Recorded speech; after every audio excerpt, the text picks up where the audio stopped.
Tonight on Connecticut's news station, we're following two major breaking news stories. The loss of his life is unacceptable, and a bond of a seriously high nature needs to be set. The man accused of killing a trooper in a hit and run appears in court. He was a dedicated and compassionate professional. While communities across the state coming together to honor fallen trooper Aaron Pelletier. This as Michelle Traconis learns her fate for her role in the death of Jennifer Farber-Dulos.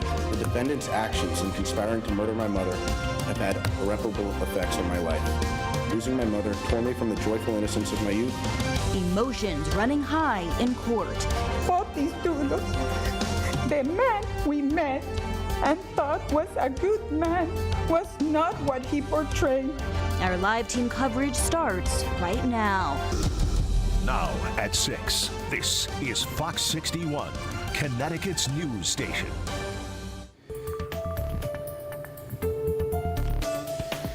The Connecticut community continues to mourn fallen state trooper Aaron Pelletier, who was killed in the line of duty yesterday, and now a man faces charges in his death.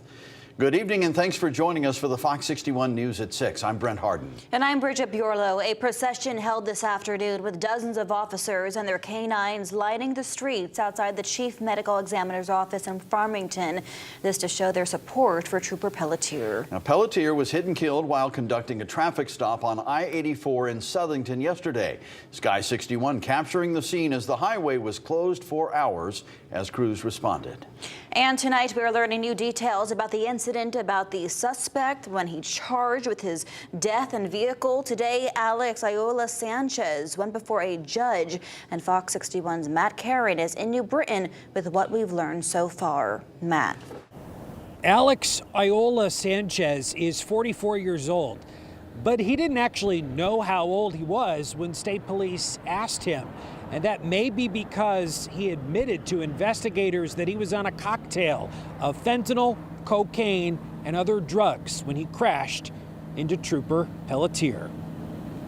Do you have any questions about your rights today, sir? ¿Usted tiene una pregunta con respecto a sus derechos hoy, señor? No, it's fine. It's our first look at the man who allegedly crashed into Trooper Aaron Pelletier. Arraigned from his hospital bed with a Spanish interpreter, Alex Iola Sanchez is from Puerto Rico, living in Connecticut for the past 11 years, homeless with a third-grade education, sleeping in the same red unregistered pickup truck that killed Trooper Pelletier on a traffic stop on I-84 Thursday. He's self-employed, working housekeeping and maintenance. We learned Iola Sanchez has a lengthy and violent criminal past. He does have additional charges from the FBI. Charges that range from gun and drug violations to attempted homicide and even 2007, third-degree murder, 6 years to serve. Fox 61 obtained the incident report. Iola Sanchez, whose address is listed here on Zion Street in Hartford, told investigators that on the day of the crash, he injected fentanyl and cocaine, fell asleep in his truck, woke up and bought an illegal pill,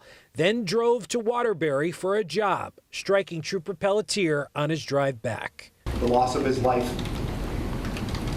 is unacceptable, and a bond of a seriously high nature needs to be set based upon this defendant's previous conduct. According to investigators, a witness who saw the crash followed Iola Sanchez as he fled. Catching up to him, she rolled down her window and yelled, "You just hit a state trooper." Iola Sanchez replied, "I know," telling police later he did not mean to do it. Back in court, squabbling over the defendant's bond, the judge weighed in. The court will set the bond in the amount of $1.5 million. I did speak over the phone today with that witness who followed Iola Sanchez. She's obviously very shaken up, but she told me that she's at least happy she was in the right place at the right time and was able to deliver some justice to Trooper Pelletier's family. Iola Sanchez will be back in court next on June 6th. Reporting into Britain, Matt Karen, Fox 61, Connecticut's news station. Thank you, Matt, and stay with Fox 61 for the latest on this developing story, and be sure to download our free Fox 61 app. Now to our other developing story today. Michelle Troconis learned her fate today, her sentence coming down about 2 hours ago. A judge sentencing her to 14.5 years plus 5 years probation in connection to the death of mother of 5 Jennifer Dulos. Troconis was convicted on 6 counts earlier this year, but this morning, the first thing the judge did was throw out one of the charges for conspiracy to commit tampering with physical evidence, dropping her max possible sentence by 5 years. It was 50 years down to 45. Fox 61's Julia LeBlanc has been on this trial since the very beginning, and she joins us now live outside Stamford Superior Court with what it was like inside court today. Julia. Hi, good evening to you both. Yeah, that decision from the judge came down tonight after hours of emotional, raw statements from people whose lives have been forever changed since Jennifer's death. That, of course, actually probably more than anyone, includes her 5 young children who we heard from. They spoke publicly for the very first time. We also heard from Michelle Troconis' daughter and the defendant herself. The following sentences are going to run concurrently. After a 5-year wait, Michelle Troconis learning her fate. 20 years, execution suspended after 14.5 years, 5 years probation. Moments before, the defendant spoke up. I deeply regret ever being in a relationship with Fotis Dulos. The judge making his decision after hours of victim impact statements. Your Honor, I understand that sitting over there is a mother with a child and a family who love her. My mom once had that. We once had that, and she helped destroy it. One by one, all 5 Dulos children pouring their hearts out for the judge, remembering and honoring their mom, Jennifer Farber Dulos. She was my favorite person in the world, my role model. Sharing their pain publicly for the first time since their mother was taken from them on May 24th, 2019. Mom and Dad are words that only bring trauma and grief. I feel scared that it will happen again and again to everyone I love most. Begging the judge to give a harsh sentence for Troconis, the woman convicted of conspiring with their dad to murder their mother. An appropriate sentence, Your Honor, would be 50 years, 10 years for each child who lost their mother that day. Behind the children, an army of Jennifer's close friends, supporting them and speaking out for her, as they have for 5 years. We don't even have the comfort of knowing where she is. Where is she, Michelle? Troconis staring straight ahead until her friends and family got their turn to speak, including her own daughter. I am begging you to listen. I need my mom in my life. A family that feels Troconis is paying for somebody else's crime. The trial has taught all of us that Fotis Dulos, the man we met and thought was a good man and worthy of my sister, was not what he portrayed to us. Now, Troconis' defense attorney says he is now starting the appeal process. The notice of appeal, he says, will be filed within the next couple of weeks. Of course, we will continue to follow the developments here. We're live here in Stamford tonight. Julia LeBlanc, Fox 61, Connecticut's news station.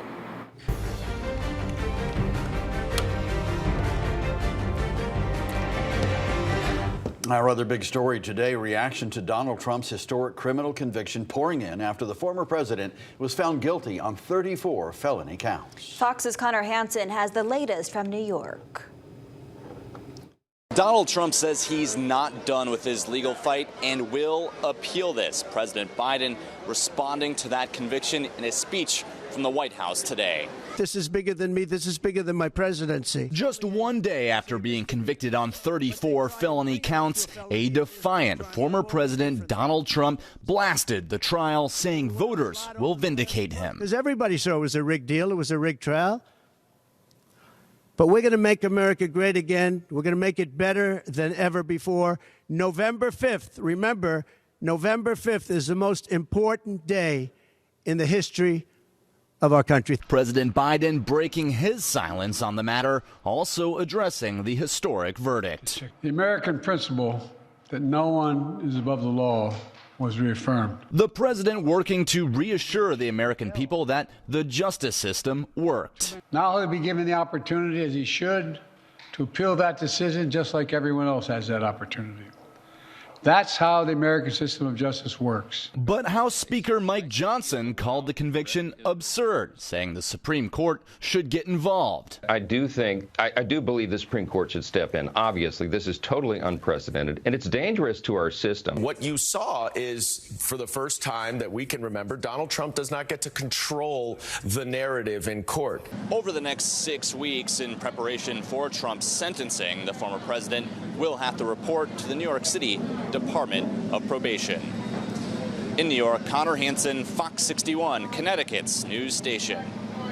All right, Connor, thank you. Turning to some brighter news, let's talk about the weather. It's looking like it's finally going to be a nice weekend. Nice weekend is a nice phrase. Chief Meteorologist Rachel Frayne joining us now. Rach? Yeah, both days are looking nice and dry and bright as well, and it'll feel a little bit like the middle of summer. Here's a look at temperatures right now in the mid and even upper 70s, and I want to call your attention to the fact that it's actually warmer in New Haven than Hartford, and the reason why is because we have the wind out of the northwest. When we get a flow out of the northwest, not only do we not have a sea breeze, the wind blowing over the cooler Long Island Sound, but as it comes down out of the mountains, the wind in western Connecticut, that air compresses and warms. So it's actually warmer there right now than some of our inland friends, but nothing to show you here on the radar, which is what you like to see. Good news heading into the Yard Goats game tonight, with temperatures starting off in the 70s and dropping back into the upper 60s as we head towards the final out. Low temperatures tonight, again, nice and comfortable, refreshing, with overnight lows in the 50s, upper 40s for some of our cooler spots.